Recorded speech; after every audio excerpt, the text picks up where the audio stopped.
প্রথমে পরিচয় দিয়েছে নির্বাচন কমিশনের দায়িত্বে আমাদের। তারপর যখন বৈধ কার্ড চেয়েছি উনি এখানে গিয়ে পুলিশ অধিকতর জিজ্ঞাসাবাদ করবে।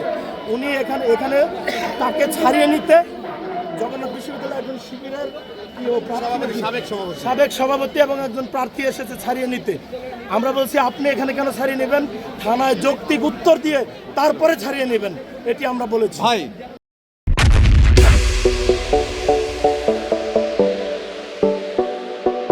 যিনি এসেছিলেন তার বিরুদ্ধে অভিযোগটা কি আসলে? উনি বলেছে যে নির্বাচন কমিশনের দায়িত্বে আছে এটি বলে কেন্দ্রে প্রবেশের চেষ্টা করেছে বিশ্ববিদ্যালয়ে। যখন আমরা জিজ্ঞাসাবাদ করেছি আপনি কে এদিক দিয়ে প্রবেশ করছেন, তিনি বলেছে যে আমি জামাতের কর্মী। আমি বলছি আপনি জামাতের কর্মী, এখানে কাজ কি?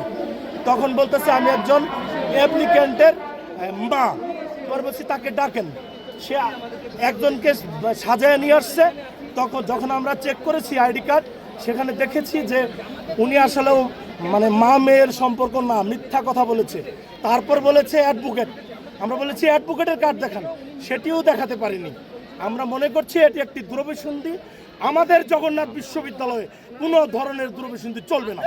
এটি অন্য যেখানে চলেছে আমার বিশ্ববিদ্যালয়ে কেউ করতে পারবে না। আমি ইনশাল্লাহ আমরা রয়েছি, আমরা একটি সুষ্ঠু অবাধ নিরপেক্ষ নির্বাচন চাই। যারা বাধাগ্রস্ত করবে তাদেরকে প্রতিহত। আপনার পরিচয়টা একটু দিন। আমি হচ্ছে জগন্নাথ বিশ্ববিদ্যালয় ছাত্র দলের সদস্য সচিব।